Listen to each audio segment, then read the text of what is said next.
All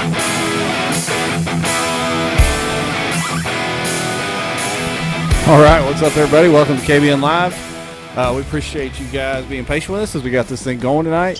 Got an awesome guest lined up. We just had him on a few months ago, but I say a lot of things have changed, but a lot of things have stayed the same with him going out west and having some success. But you'll see right above me there, we got Jay Wallen filling in for my boy Ryan Lambert. He's tied up with real business. So, Jay, thank you for stepping in for Ryan. I think we lost Russ over there. I think Russ got mad and just slammed his phone down. Just dropped my phone. Forget. I'll do better. I'll do better on the intros next time. How's it going, guys? Yeah. So Russ, man, thank you for. I know you're on a huge West Coast trip out there. I think you're in Utah right now. Is that right?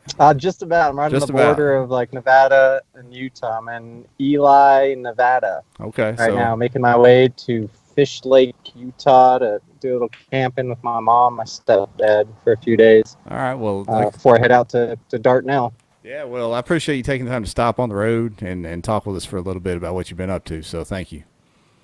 Yeah, no problem. Thanks for having me on again. Yeah, I think you may be the first kayak angler, or as Mike Iaconelli now calls us all, pro kayak anglers on these tournaments, to make a real West Coast swing. Like, you went out there and didn't just go for an event. You went out there and did it. 3 events, pretty close together. There's another Harper, Greg Harper, I think, from West Virginia. There was another guy from West Virginia. I think there was somebody else too. He did it. Maybe somebody from Greg Harper, I believe his name was, from West Virginia. I met him at the Clear Lake tournament. Really nice guy. And I know a few people. I think Catherine made it out for one. A couple other people made it out just for the Bassmaster event. Someone else from the Tennessee area too. Yeah, I believe, you hear some of the pros do that for multiple events, and you actually did it. You went out there and did a couple Clear Lake events, a Delta event. That's crazy. I mean, growing up, that was my old stomping grounds out there. All my friends and family and stuff like that were out there, so definitely made it a little easier to be able to do something like that. Got to kind of made it a dual trip. Got to do some of the tournaments and and spend some time with family and friends and stuff as well. So it was great to have the chance. At first, usually I fly back, but driving back, it's a long trip from Nashville, but it's definitely nice having my car, my truck there, and all my gear, my stuff. Usually every time I fly back, I'm so dependent on borrowing, on other people and staying at their house or borrowing cars or whatever the case. But it was nice to get back there, though, for sure. Yeah, man. And I don't know. I've been doing this a few years now myself, and I know Jay has too. And Jay's had a few dominant runs in the kayak tournament world, and we've seen some from other anglers, but I don't know. I mean, I'm looking at your last 5 or 6 events here, and I'm going back a year or two. Has there been another angler you've seen, Jay, with such a dominant run and top finishes and top 5 finishes since kayak fishing has really gone big time? No. The closest is probably Jody Queen. He's probably the closest. But no, Russ, dude, Cody's had some good runs too. Yeah. Cody has had some good ones. Yeah, Cody had a run. And Cody arguably is still on his run. Yeah. He's sitting in 3rd place. He's still on it. But you're torching heads, Russ. You're doing it, man. Now, look, I'm curious. Obviously, you believe in momentum, right? Definitely, and no doubt, just confidence and momentum. It really does go a long way, and like I've said before, just having everything else in your life going well makes a really big difference as far as just financial. If you no financial worries, or if you have relationship stuff going on, or work, or when you can kind of control those variables, or in my health, that's a big thing too. And had periods throughout my life where I've had back problems or injuries and stuff like that. Really, not just physically, but just the mental side of it too. It'll take its toll on you, and it'll affect your fishing for sure. So this is, I'm grateful that everything else is going good, and it's allowing me to just keep focused and keep my momentum going, I guess. Yeah, I mean, hey, that's what it's about, man. Yeah, and I'm taking nothing away from the other anglers you named because, like you said, those folks are. Here we go. He's getting mad again. No. We lost Russ again. Yeah. I No, gotta you're good, man. You're making stop it. dropping my phone here. Hold on. You're making it happen with the rest stop interview. Road life is tough. Am I back? Road life is All right. tough. Yeah, there we go. I lost you there for a second. No, that's cool. My window truck was going by. All right, we're back. You stay safe. At least you're not doing. At least you're not trying to do this while you're driving. That'd be bad. You're fumbling your phone around, swerving around. Yeah, probably not a good idea. We don't want that responsibility. Yeah. But yeah, what I was saying is, you got all these other anglers that you mentioned, and there are a bunch of folks that are still on runs and have had runs of their own. But I'm, like I said, looking at your last few events. First at Clear Lake for the BASS event. First at Super Trail on Clear Lake. 10th at BOS out on the Delta. First back at the Cross. First times 2 back on Kentucky Lake. I mean, what the heck, Russ? Is there something that you can attribute? Jay asked about your confidence, but is there something? Are you saying is it your versatility, or is there something that you just bring with you that travels well as far as the technique? Definitely, yeah. Versatility is definitely important. Just being comfortable with a number of techniques and knowing, when and where to throw each bait is really important. But I've been able to fish my strengths too, it seems, in just about every tournament. I like to power fish and flip. I can do deep structure fishing, stuff like that, deep diving crankbaits and dragging a jig or a big worm, but I'm not really confident. It's, I more or less have average finishes probably if I have to do that. I can do well, but, as long as I'm power fishing, able to cover water and, and hit targets. That's my main thing is just, being able to just hit targets. And, a big part of that style of fishing is just being able to make really accurate, quiet casts and be able to present your lure, the right way. It's all about casting accuracy and presentation. I feel like that's probably my strength as far as my fishing style. So a dartnell, I'll have to see. I have to sit there and throw a shaky head in brush piles. I'm gonna be in big trouble. I'm telling you. Nah, you're not gonna have to. I got confidence. I got my fingers and toes crossed that Dartnell's gonna show out for us because, Arkansas's reputation's on the line. Lambert's always beating it up, so he needs to show out. Yeah, no, it can be good. Yeah. I'm looking forward to Dartnell. I hear it's a lot like Old Hickory. I've never been to Dartnell, but they say it's like Old Hickory, and that's a lake I'm pretty comfortable with. Just outside of Nashville, I fish it quite a bit, and it's a lot of similar type structure with the more shallow water river system with docks and a little bit of rocks and that willow grass. And I don't know. We'll see. I'm just gonna pretend it's Old Hickory and kind of we'll see what I find. So last time we had you on, I don't know if we asked you this exact question, but right now you say you're rolling with confidence. When did you just were you a prodigy? Did you come into bass fishing and just like, I got this figured out? Or was there a point in time when you were like, you know what? It kind of all clicked and you felt comfortable switching techniques and on different bodies of water? It definitely took time. Even from when I was young, I always kind of made it a point to, if there was something I didn't have a lot of confidence in, just to completely immerse myself in that technique, whether it be learning to fish a jig or crankbait or whatever the case. I always knew that being versatile was a big part of being successful, especially if you're going to travel around to a lot of places. If you're just sticking around to your home lake and not traveling very far, or live in Florida or something like that, where you're just going to learn how to fish grass and there's only so many techniques that you can do.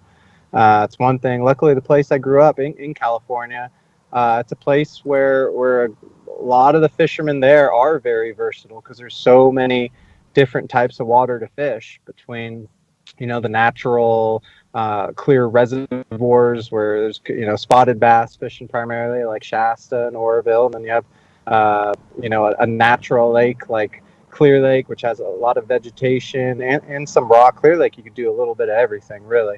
And then you have, the Delta, which is a tidal fishery, which is a whole new beast of its own, learning those tides and understanding, having to fish a tidal place. It really helps you understand just the movement of fish and how they, move up and down and in and out of areas, up on flats, use deep water access, and all that. A lot of the tidal stuff does translate to other fisheries. It's just that in a tidal place, they're moving a lot more where, they'll move the same type of ways like they would a tidal fishery if it's a lake, but it might not be as frequent. You get a weather change or something like that has to change in order for them to move. Or in a delta, the weather doesn't have to change at all. They're going to move regardless just because of those tides. Well, let's talk about being, growing up in an area like that, a lot of good fishermen out of there are the same, look at the Zaldanes, the Cody Meyer, Justin Lucas, and Mark Daniels, and all those guys are really versatile fishermen. And, they can, a lot of guys can, translates to a lot of other different parts of the country when you go to a new body of water. What's his name? Greg Blanchard, fellow California. Well, I guess he's a California transplant, but he's been East Coast to West Coast to Texas, and that's, I think, made him super versatile as well. Yeah, definitely. He's a great fisherman. Saw him out there. I think he's another guy that fished all three of the tournaments there. Had a couple good finishes, and really, really, great guy. Really good at teaching people. I've seen a lot of his videos, and he's a great guy to have in the kayak world for sure. Well, let's all right. talk about that back-to-back Clear Lake events. I mean, did those piggyback on each other? Were you able to do the exact same thing, or did you have to figure the lake out twice? Pretty much. I was the first Clear Lake tournament, the KBF Super Trail, was right after the Hobie, and I was actually on my way there. I think it was Monday or Tuesday, and my truck broke down on me and lost my power steering, so I had to quickly. I had a friend that was kind of, in the area about an hour away, so I had to drive about an hour without power steering and let me use his garage. I fixed up my truck, and I kind of took my time. I didn't want to stress out over it and think like, I got to hurry up and get out there as fast as I could. I didn't want to, just tried to stay calm and just took my time, got it done right. And by the time I got out there, I had to go get an alignment, and then they told me my ball joints were worn out. So then they did that. But anyways, truck's good to go. I get out there Thursday, with a couple hours to fish. I checked one area at the north end and didn't really do any good. And then I was like, all right, I got one day to fish, and just wanted to pick a place where I had a little bit of everything, where I had some rocks, some grass, I wanted to hit it all with as many different baits as I could, many different techniques and depths, and just, since I only had one day, and, I chose the state park area just because it's kind of right on the edge of like the north end where it has all the grass, shallow grass, and they have some sloughs and creeks. And then right when you get south of the state park, it kind of transforms to a lot of steeper, rockier banks. So I got to do a little bit of everything. There's some docks back there too on the east side. So, but didn't really know what I had pre-fishing. I fished that one day. I caught a couple good ones, but they were doing, a variety of different things, and I did not stick around at all long after I caught a fish. I just kept moving, I covered a lot of water, and going into the Saturday tournament, I picked an area I thought that I could at least have a few little things I could bounce around, do a few different things all in one kind of small area, and just it went well through top water in the morning, and started flipping as the sun came out, and then moved to some offshore grass. Caught fish all day doing all three things, and felt like I made some really good adjustments, and it worked out. And, going into the next tournament, I got out there Wednesday. I fished another area on the north end to see if I can duplicate that offshore grass pattern, see if I could find something kind of to myself. Didn't get a single bite until I got back to the marina I launched at Kayak Vista. Got a few punching in that marina, but everything else, there was nothing there. Went back out Thursday to the stuff I fished in the tournament before and just checked it really quick and caught a couple big ones. And so, all right, that's what I'm just going to go for it again. And I didn't even fish Friday. I had a bunch of friends come up and hung out and camped with me. They're not fishing friends, just buddies I grew up with and stuff. And so they came out and hung out at the campground up at Lakeport, and just took Friday off to kind of retie and just get everything ready, and just spend some time with some friends and stuff. But That's awesome. Yeah, man. If you guys are watching, get any questions for Russ or our co-host Jay, fire them off in the comments there. Ryan chimed in. Russ, I got a question. How many oil changes have you done?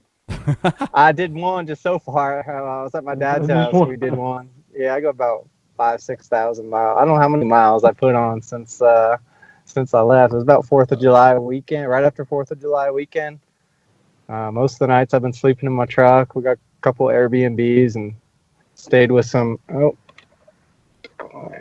hey, are we back? Sorry. Oh yeah, we're good. We're good. You guys hear me? Yeah, we're good. Yeah. Well, I'm betting I put at least, I don't know, 6,000 miles on it already, and got a couple more thousand to go. But truck's running good. Yeah, look, I did a bunch of work on my truck at my dad's house and my kayak. Fixed a couple little things on my kayaks, and now my truck broke down again, but it's running good now. It's got a lot of miles, but I try to keep up on it. I don't know, Russ. I feel like we ought to be able to get you a truck sponsor or something. We need to call Toyota or somebody. I agree. My old truck. I think it brings some good luck to me. Maybe, I don't know. Okay. You'd like a brand new Freewin though, wouldn't you? I don't know. I like these old. I like this style. I have another truck at home. It's actually the identical truck. It's a 05. It's 1 year. This is a 04 GMC Sierra, and the other one's an 05. But I got off my buddy. It's only got like 100,000 miles, and it's cherry. He kept such good condition. So once this one goes out, I'll probably be running that one for a while. The new ones, man, are so big. I don't know. They're almost too big. I feel like it's a good size for me. I could still reach over the bed and get things when I need them. Yeah. Got a couple questions for it. Well, this one's for Jay. It's from Jim Clark. Can you see the comments, Jay? No, I can't. And if it's from him, I guess go ahead and read it. I guess he said, "Can he bum a shower off you next week at Dardanelle? You can join or not. It's up to you." Tell him I'll make a deal with him. He can stand out in the backyard, and I'll spray him with the water hose. Okay, all right. You heard it, Jim. I've been taking a lot of showers at the boat ramps. That's for sure. Baths, I guess. We had somebody else ask about New Riverbank. Yeah. Somebody asked about the viewer. They said Russ deserves way more viewers than this. We were hovering around 30, 40 viewers. We did get a little bit started late, so if you're jumping on late, we appreciate that. But if you want to help us out, go ahead and share this. Watch it later too. Share that video. And yeah, if you're listening on the podcast later, we appreciate you there. For those that listen on the podcast, I'll give you a special thank you because our audio podcast gets an unbelievable amount of downloads for a little old kayak fishing podcast. So we appreciate y'all that are doing that. Jim said that'll work, Jay. So props. So I talked about your West Coast swing, Russ. You're trying to pull something off that I don't think's been done. I mean, BASS doesn't have an AOY, obviously, but KBF does, BOS does, and you're sitting on top of both those right now, if I'm not mistaken. Is that right? Yeah, the KBF and BOS. Me and Jody are virtually like tied, I think, or I think I don't think I have like half points. I think we have the same, like 2 firsts and a 10th. I think we both do, but. Maybe the tournaments I was in had more people, or I don't know how that worked. There's what it is I'm trying to remember. I think Big Fish counts for like 0.2 of a point, and maybe if you led a day, I think that counts for some tenths of points. So that's where the difference comes in. Yeah. Gotcha. Couple little things. Okay. Yeah. So yeah, you're right there. Well, I mean, both of those. It's no lockup for AOI at all on either, though. I mean, both of them. I might not even, if I do bad in the 2 championships, I could drop way down. So it's all going to be dependent on the the Gunnersville National Championship and the Hobie TOC over there at Fort Loudon. Those are going to be 2 big ones for sure, and yeah, hopefully I can do good. I'm going to try a little extra hard for those ones. So that was my follow-up question. Does that even play a part in your mind, or are you just thinking about the next event and the chips are going to fall where they fall? No, that's part. I want to. My goal is to make. I guess my 2 goals would be to make Hobie Worlds, which it looks like as long as depending on if Jody stays in the top 4, I think he's already qualified, then that would push down to 4 spots. My other goal would be to make the KBF the 10. So as long as I do both of those, that's kind of my goals for the year. Yeah, you're lining up good for both of those. I don't think anybody would bet against you. We had a good question from DJ Williams. He asked, "How do you approach pre-fishing, and how important is that for you? For your winning strategies. Some people say, I don't even pre-fish; they don't put a lot of thought into it. How do you approach that?" That depends on the tournament and time of year, and definitely a believer that too much pre-fishing can be a bad thing, or especially getting out there too early. Like usually I give myself about 3 days, I'd say on average. Sometimes I do 4, sometimes I do 2, or in case of Clear Lake, I did 1, but usually I try to get myself 3 days pre-fishing. There's times I've had before where I get like 4 days and I get out there on that first day and I find something. I'm just so excited about it that I get so kind of locked into that even if I kind of try other things, sometimes it kind of burns me. That definitely happened at the Delta to me, where like on Wednesday I found something really it was a really good spot. I just kept expanding on it on Thursday, expanding on it on Friday, and I kept catching. it was getting big fish, and then tournament day came around, and it all completely changed.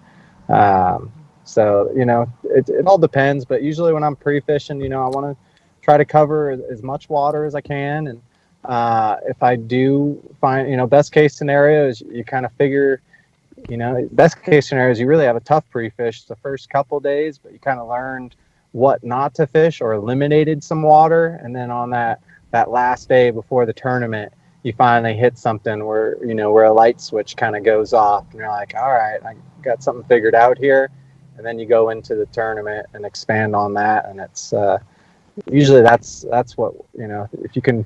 It's not always easy to make that happen. It doesn't, fish don't always do what you want, but that's kind of best case scenario. But I try to cover a lot of water, and if I do find something, I think as a concentration fish that can win a tournament, a lot of times I'll spend more days there just expanding and kind of commit to an area. But it is always good to have a backup too, just in case. Yeah. What about you, Jay? How do you approach that? Well, I think pre-fishing is very important. I don't feel like I can ever expect to win a tournament if I don't pre-fish.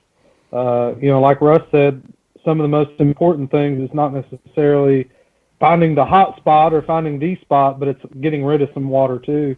You can answer a lot of questions by eliminating water. So Yeah. I'd say on these bigger tournaments, I typically give myself 3 days is what you really want. I've tried to do at least 2. Dardanelle, I'm actually going to get down there Friday, so I'll have a full week. And like Russ said, that could be a bad thing. I got to pace myself, not get too locked into one thing, and just try to use that time wisely to really just explore. And if you have a long period of time, it's better to go slow, explore, don't get too locked in, just kind of get a feel for the place. If you've got 2 to 3 days, you probably need to fish a little harder and really figure something out. But pre-fishing is important. And too long, I guess you run the risk of physically wearing yourself out, depending on the event. If you have a motor, no motor, whatever. Totally. Yeah, absolutely. Another thing I've kind of taken into consideration this year is to try to, a lot of times before I've gone dawn to dusk, and been trying to make it a point to get up a little earlier, or give myself an extra, at least a day before the tournament, or just try to get that extra time to catch up on sleep, or just get things, dialed in a little better. Yeah, a lot of people, you'll hear them, I wouldn't say complain, but one of the things they ask about is should there be pre-fishing cutoffs and this and that, and they think they're at a big disadvantage because they don't have a week to take off for every tournament. And it sounds like, and I know I'm not that way, I like to get there 2 days, maybe 3. We're talking to 2 of the best in the game right here, and they're saying 2 to 3 days is plenty. So I don't think that you have to have like 1,000 hours of vacation time to make a tournament season happen. No. Stephen Bell asked what depth finder you use, what electronics. I use a Humminbird Helix 7 Gen 3 with the side imaging on my Wilderness Attack 120, and I use a Helix 10. That one's actually Gen 2. Got it on sale. Also with the side imaging on the Native Titan 12. And a big believer in those Humminbird fish finders. Not sponsored by them or anything like that. I've used I won't say what brand, but I've used another one for the majority of my time on boats, and I've been on other boats with, I've used just about all of them, and all of them have their pros and cons. And the thing I like about the Humminbirds, it's a pretty easy interface to use. I've had very few, if any, like problems. They don't have problems like turning on or reading had fish finders where it just wouldn't pick up on the transducer and stuff like that. So I've had no problems with that. And the biggest thing is that Lake Master chip, to be honest. That Lake Master chip is that's a game changer for sure. It just shows every little, it's so accurate as far as the contour lines and depth changes, and showing those little high spots on the flats, and showing exactly where the steepest part of a break is on a ledge, or the little bends that the ledge makes, and the shape of it, and you can do all the shading, the contour shade lines and stuff like that. Just the depth depending on the lake level, and I really like, and it has really clear side imaging too. I really didn't get into the side imaging until just a few years ago. My old boat that I had there didn't have it on it, and never really used it before I got into kayak fishing. So when it comes to electronics, I still have a lot to learn actually too. I know there's a lot of people in the kayak world that are a lot better than me. Cody or Christine probably, being two examples of people that I know personally that a lot better than me at reading their fish finder and their electronics. But I've been liking my Humminbirds. I can't complain. So are you comfortable fishing offshore with your electronics? Would you rather fish offshore or fish shallow if you had to choose?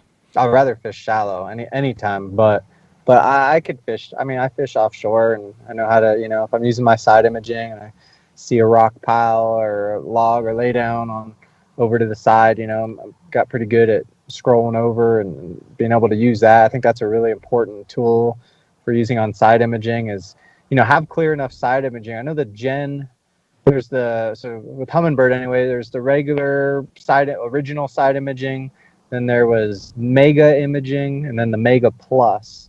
Both of mine just have the Mega imaging. There's a huge difference between the regular side imaging and the Mega.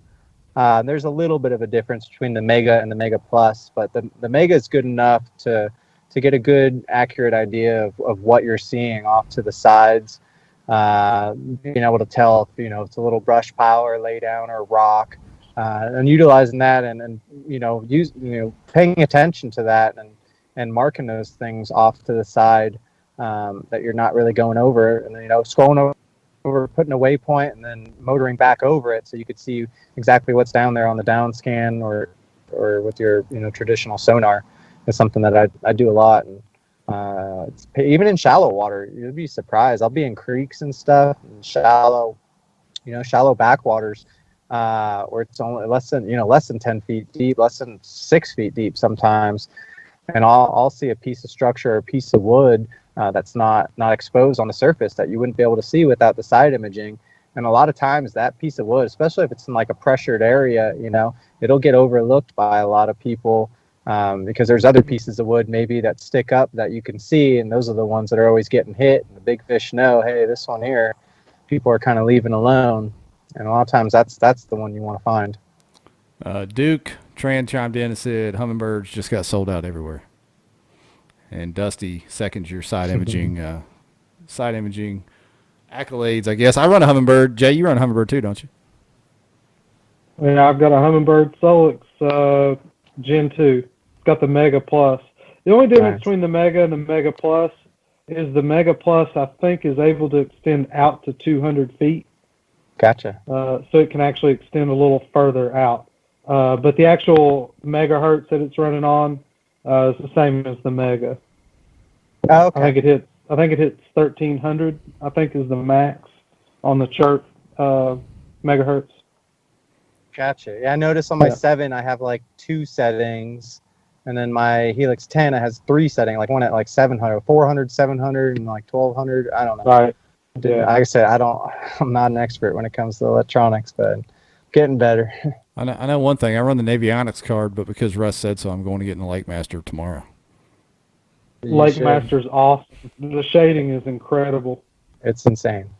Yeah. I second that. And what's cool about the, I don't know about the Helix, but in my Solix, I've got the Navionics chip and the Lake Master, and I can just flip-flop back and forth. You just switch. Yeah. I think I could do that in my 10 because there's 2 SD slots. My 7 only has 1. Okay. Yeah.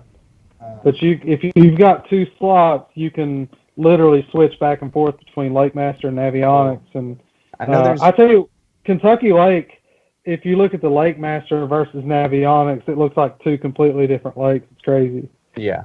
They're very different. I've seen both of them, yeah. The one I don't have, I still have the Gen 2 Lake Master.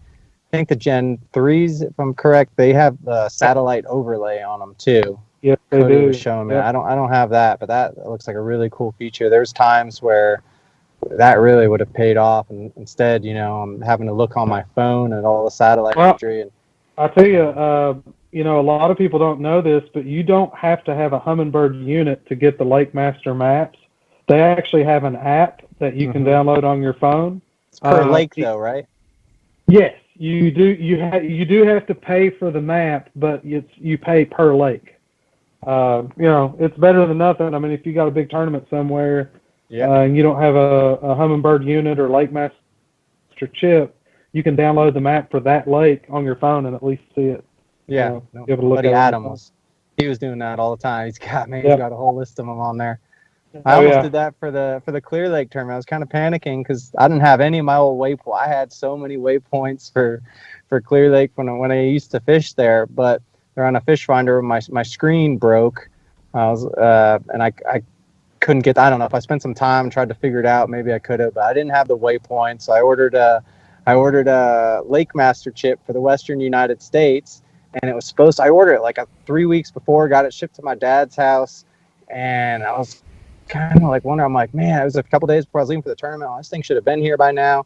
And finally, I got a package, and it was this package. It had all this Chinese writing all over it, and it was just a bunch of masks. They scammed me, I guess. Oh, no. So that's brutal. Yeah, it was too good to be true. It was on sale for like $75. I'm like, sweet. I didn't even look to see who was selling. I was in a rush. so no Lake Master chip for Clear Lake. I was about to buy it on my phone, but it worked out. I guess. You did okay. Yeah. We got Katie, the KBN media relations person. Katie Baca dropping all the links. She put that Humminbird app in there. We appreciate you, Katie. We got another question for you, Russ. DJ Williams asked, what's your favorite flipping bait for when you do find a piece of cover to flip at?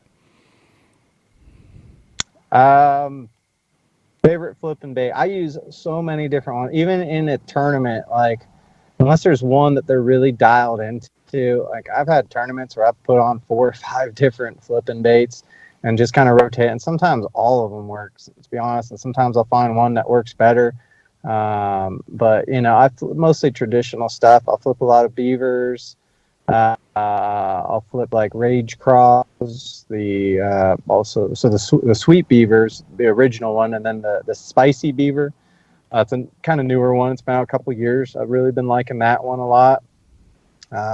Flip Pack of Craws, Strike King Menace, all of those. I'll just they all. What do you think about the D-bomb?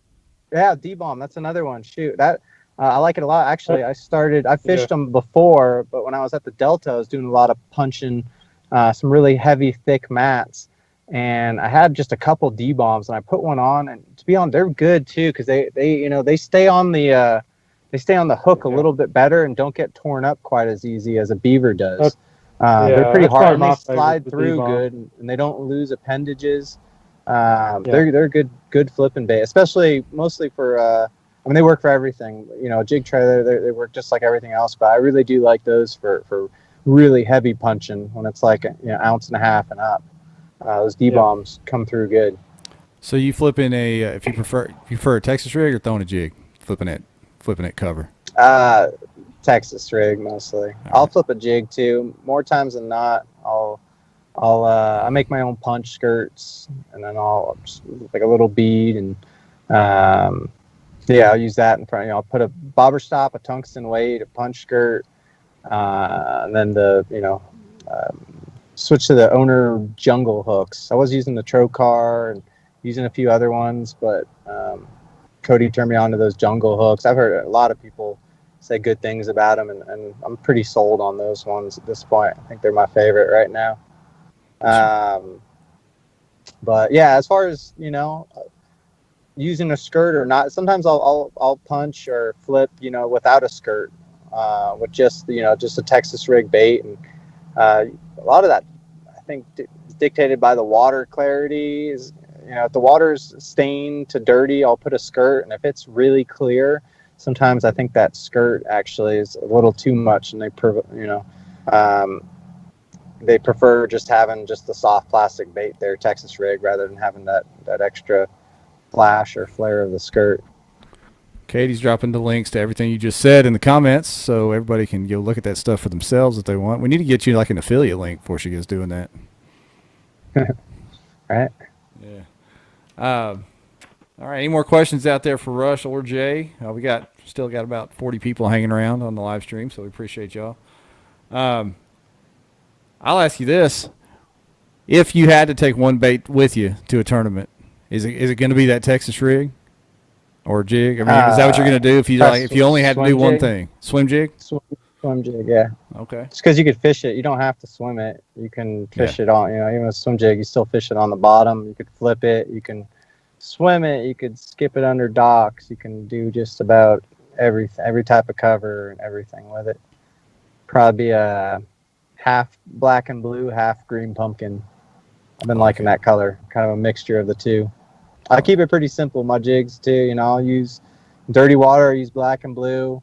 Clear water, I use green pumpkin. There's a lot of sun. I'll use green pumpkin with some flash. If it's somewhere in between, I'll use something in between a green pumpkin and a black and blue.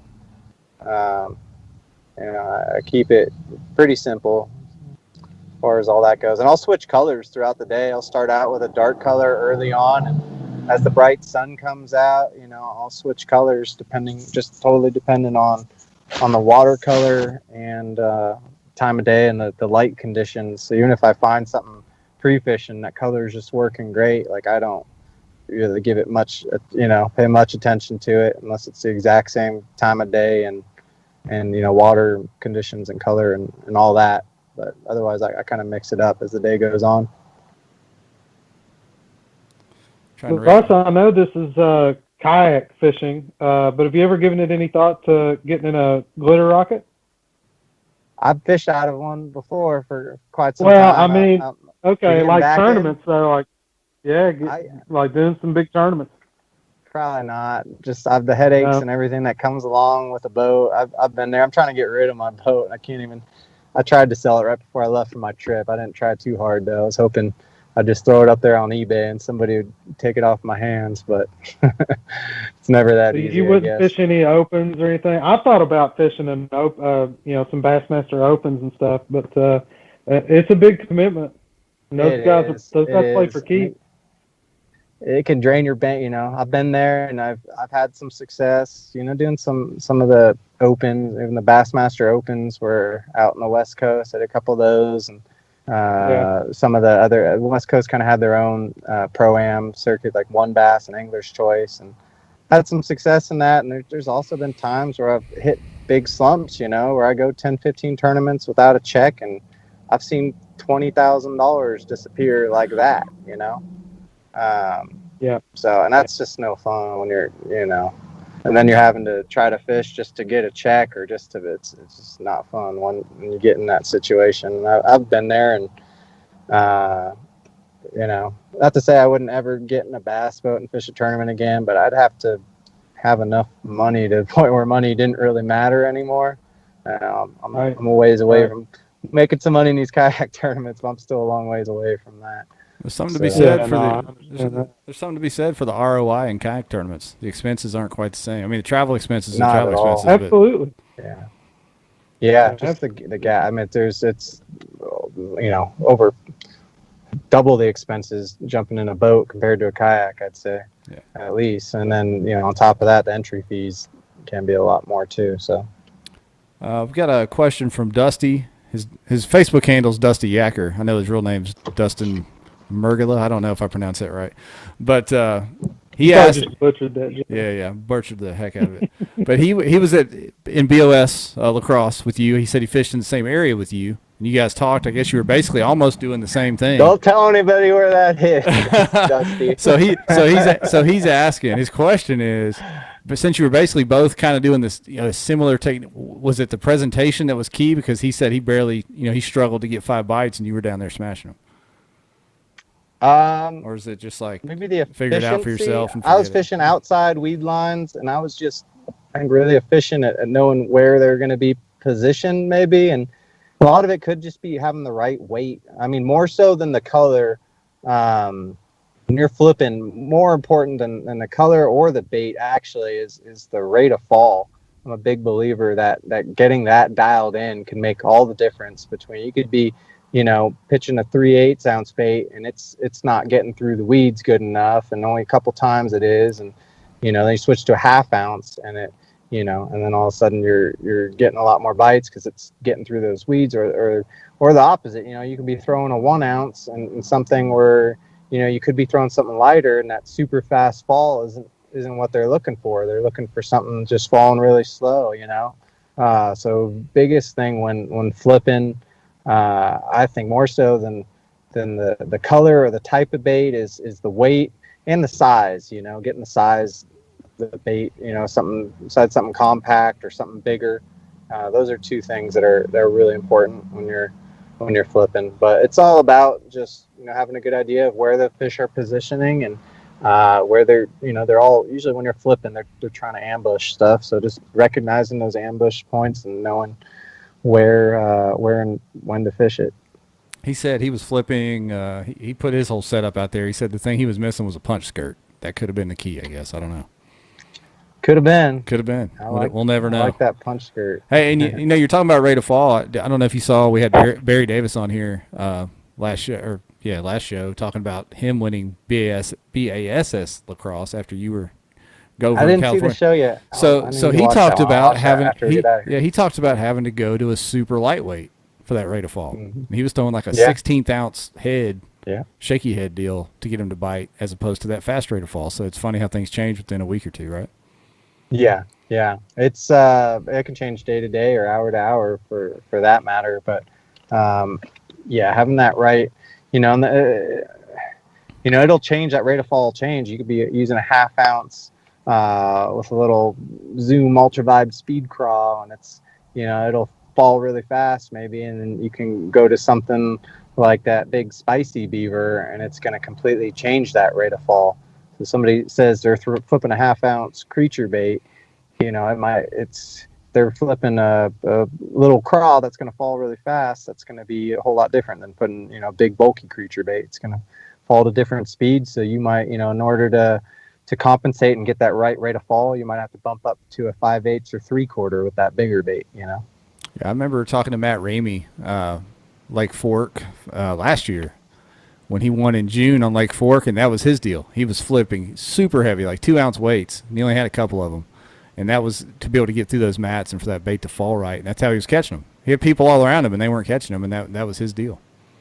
Yeah, it's a big part of it. It's really important. Just seeing something different too, a lot of people are flipping an area, and you figure out most of the people are using 1/2 ounce, 3/4. Try something really light, or try something really heavy, or something that mix it up, something they haven't really seen. It could make the difference. You just gotta kind of experiment and try different stuff, see what they want, and a lot of times the fish will tell you. We might have time for one more question if any of you guys have one. I don't want to keep Russ very long. He was gracious enough to stop and talk to us, even though he's on the way to the campground. So we appreciate you once again doing this, Russ. No problem. Happy to be on, guys. Yeah, it's always fun to pick the brain of the best in the game. You're definitely one of them, along with Jay filling in for Ryan. Ryan got in the comments and said that he got out of work. He had a big meeting that he couldn't slide out of until a little bit late. That he's sorry he missed you, and congrats on your win out there. No problem. I'll be seeing him soon, I'm sure. Yeah. Tell him to come to Dardanelle. Is he not going? Is he just sticking around home, or he's got something against Arkansas, man? I don't know what his problem is. Oh, really? It should be a good turnout. Should be a fun time. Yeah. A lot of my buddies are going to be up there, so yeah. I'm looking forward to getting out there and hanging out with them again.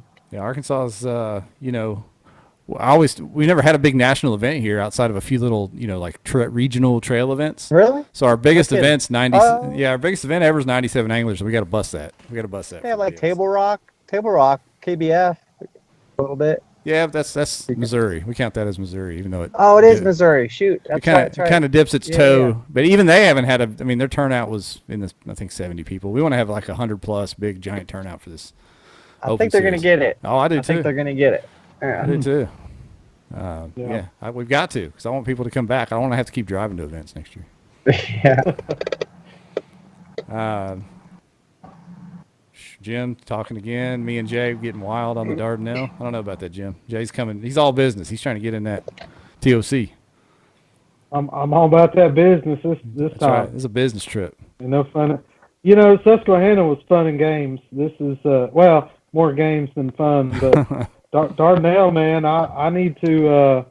I've got a third event that I need to call to make sure I make that TOC. So I'm about that business, boss.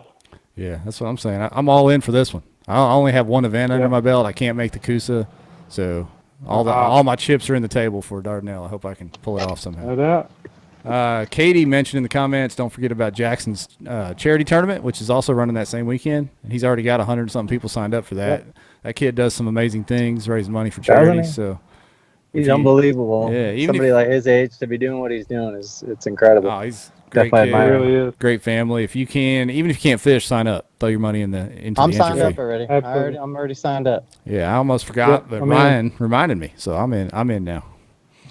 Yep.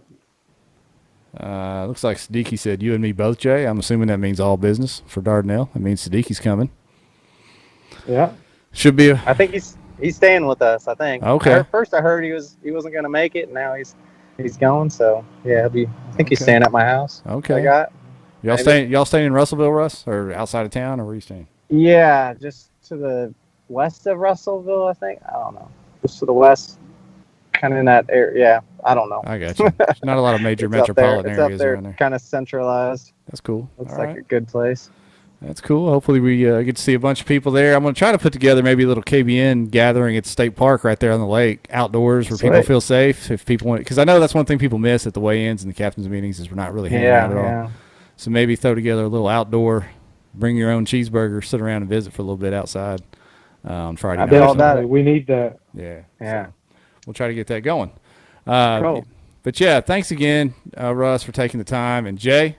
Save the day. Thanks for stepping up for Mr. Lambert and jumping in with us, man. Anytime. Glad to fill in. Yeah, and congrats again, Russ. Have a safe rest of your trip out there. And, before I go, just like to thank my sponsors, iRod Fishing and Dakota Lithium for all they do to support me through all my travels, and they really take care of me, and I appreciate it, and I appreciate you, Jay, and Jeff for having me on and talking with me for a bit. Really enjoyed it. Awesome stuff, man. Fun as always. Appreciate the time, man. All right. You guys take it easy. I'll see you up in Arkansas in a little bit, I guess. Yes, sir. See you next week. Shortly. All right. Take care. Thank y'all for watching. We are out of here.